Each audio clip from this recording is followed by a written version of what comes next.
Avvocato Cremona, una dichiarazione da parte del dottore Sciabarrà, il proprietario della Scala dei Turchi, che lei vuole fare a proposito del suo assistito inerente alla donazione di Scala dei Turchi al Comune e per ciò che riguarda il fatto criminoso che hanno imbrattato la Scala dei Turchi di Vernice Rossa.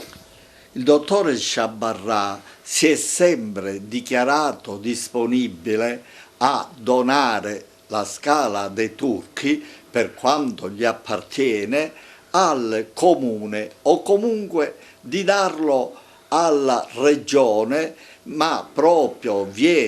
vi sono trattative e vi è una lettera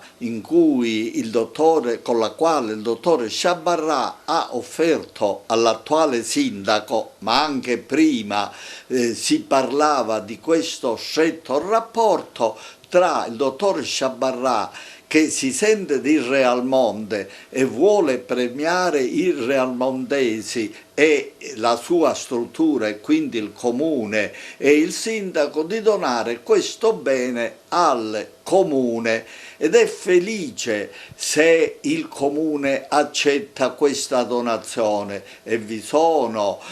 trattative, diciamo trattative nel senso che il comune deve accettare la donazione e deve fare gli atti deliberativi, ed in questo senso vi è un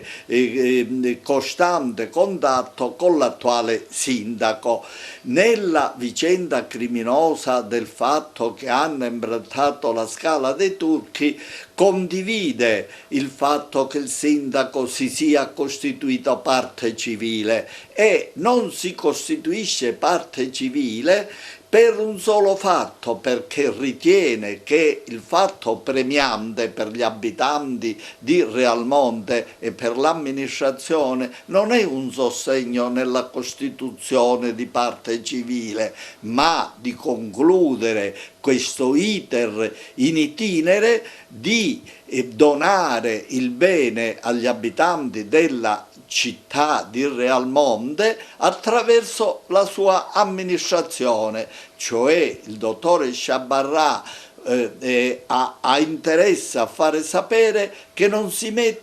è d'ostacolo, che il contenzioso con il comune di Realmonte non c'è assolutamente, c'è sulle carte, perché è stato all'epoca citato dal comune di Realmonte, ma è sfociato in un intento di volere dare alla città di Realmonte, attraverso la sua pubblica amministrazione, questo bene. Quindi devono sapere gli abitanti di Realmonte che lui si sente di Realmonte, vuole passare alla storia per colui che, come Addicaster, vuole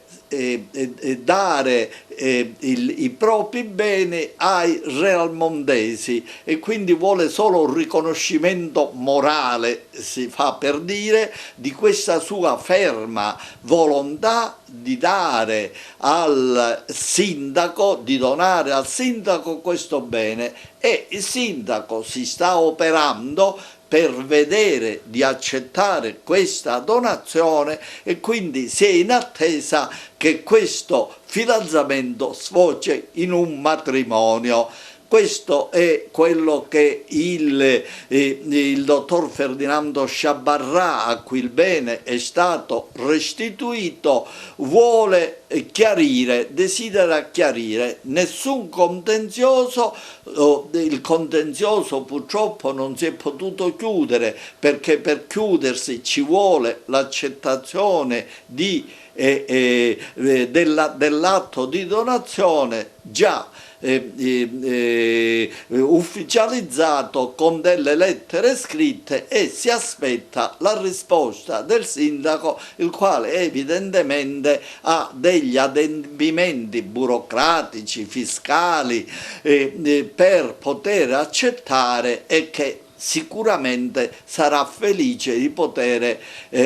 accettare. Aspettiamo la risposta.